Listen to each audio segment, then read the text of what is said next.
Good morning, everybody. We're going to be reading today from Hebrews 9:24 through 10:14. I'd like to talk a little bit about communion today. Communion is like many things in the Bible. It's a many-faceted subject. It's simplistic in nature. It's that we do it to remember what Jesus did for us. But like everything that God does, there's a lot of different reasons for it.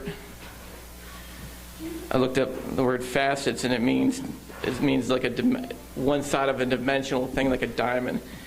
That's kind of what I feel like communion is. What we're going to talk about is the sufficiency of Christ's death and his suffering and the sacrifice for us. It's something that's kind of dear to my heart because some of the people that I've had a chance to talk with lately, this is a topic that we continually bring up. There's a lot of people that have roots in going to Mass and what Mass is and the difference between what we do and what a lot of the world does as Mass. So we're going to start with 9:24 of Hebrews. For Christ did not enter a holy place made with hands, a mere copy of the true one, but into heaven itself, now to appear in the presence of God for us. Nor was it that he would offer himself often, as a high priest enters the holy place year by year with blood that is not his own. Otherwise, he would have needed to suffer often since the foundation of the world. But now, once at the consummation of the age, he has been manifested to put away sin by the sacrifice of himself, inasmuch as it is appointed for man to die once, and after this comes judgment. So Christ, also having been offered once to bear the sins for many, will appear a second time for salvation without reference to sin, to those who eagerly await him. For the law, since it has only a shadow of good things to come, and not the very form of things, can never, by the same sacrifice which they offer continually year by year, make perfect those who draw near. Otherwise, would they not have ceased to be offered, because the worshiper, having once been cleansed, would no longer have conscience of sin. But in these sacrifices there is a reminder of sin year by year. For it is impossible for the blood of bulls and goats to take away sin. Therefore, when he comes into the world, he says, "Sacrifice and offering you have not desired, but a body you have prepared for me. A whole burnt offering and sacrifice for sin you have taken no pleasure." Then I said, "Behold, I have come. In the scroll of the book it is written of me, to do your will, O God." After saying above, sacrifices and offerings and whole burnt offerings and sacrifices for sin you have not desired, nor have offered according to the law. Then he said, "Behold, I have come to do your will, to take away the first in order to establish the second. By this will we have been sanctified through the offering of the body of Jesus Christ once for all. Every priest stands daily ministering, offering time after time the same sacrifice, which can never take away sin. But he, having offered one sacrifice for sins for all time, sat down at the right hand of God, waiting for the time onward until his enemies are made a footstool for his feet.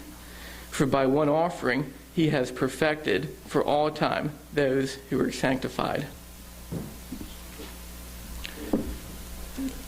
So I get a lot of discussions with people over what Mass would be. And what we do today, what we do up here, is we do not take a Mass. We do not believe that what we're doing is giving us some kind of grace or some kind of righteousness or mercy from God. What we're doing is simply remembering what he did for us as a sufficient sacrifice.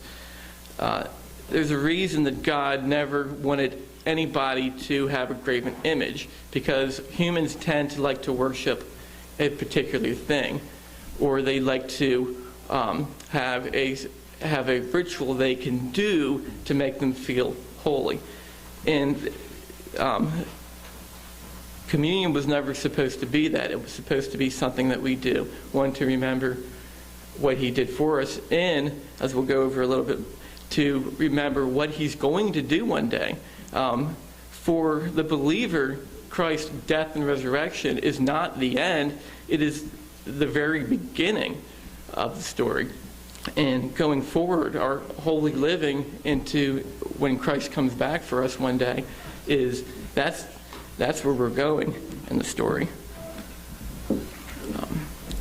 So when we look at what Mass would say, it would say, well, we need to, we come and it's believed that the body and the blood actually is Jesus' physical body, and that he actually, through the Eucharist, he comes into that, and that they continually sacrifice Jesus week after week after week. And you say, well, we don't believe that's what's so important about it. I don't know if you've been like me and you have friends and family that are per se Catholic, and you're at a funeral and they offer Mass. And, well, what would be the big deal if you take it? Don't we just remember what Christ did for us? Isn't that all it is? But no, it's more than that, because what they're offering is the re-sacrificing Jesus daily.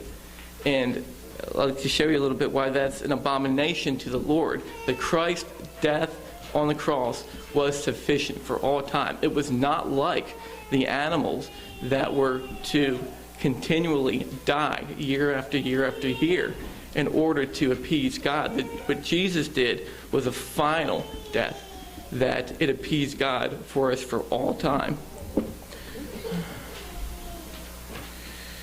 If you look at 10:4, it says it is impossible for the blood of bulls and goats to take away sins. And if we look at what Jesus did, it's just a continual re-sacrificing of him. And basically what we're saying is, well, what the Lord did was no different than basically an animal that continually had to be sacrificed. And but that's not the case. That it was Jesus' final death. He is the book of Hebrew was actually written to show Christ's superiority over all things, whether it be the angels, whether it be the priesthood, and even the sacrifice over the animals, that his sacrifice was sufficient for all. So as we come, we remember not what he is continually doing, but what he did, that he is sitting at the right hand of the Father right now. And that's what we are looking forward to.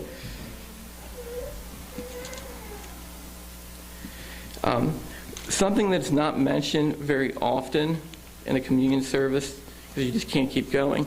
We're going to be reading, when we do communion, from Matthew, is if you go right after he gives the blood, the bread and the wine.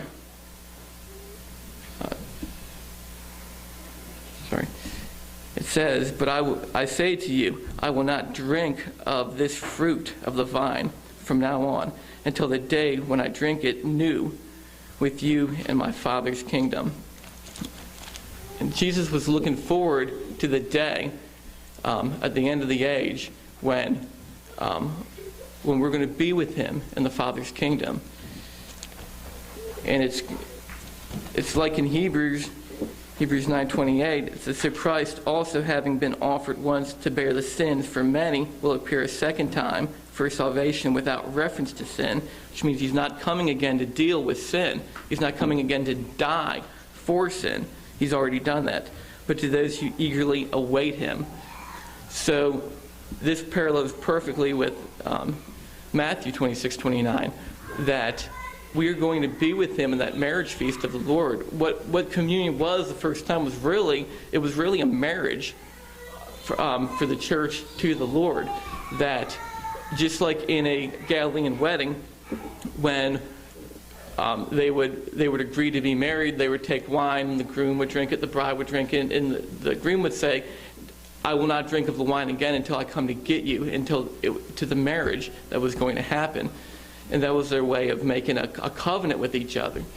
Well, that's exactly what Jesus was doing here. He offers a new covenant. It wasn't the old covenant of the animals that had to be daily sacrificed. It was the covenant of his sacrifice, that now under this new covenant that we live in a promise that he's going to come back for us, and that this is when really the church age was begun, and this is the age we were living in, and we were supposed to be really eagerly awaiting his coming. And we're supposed to be remembering that one day at the end of the age we will be with him at this marriage feast.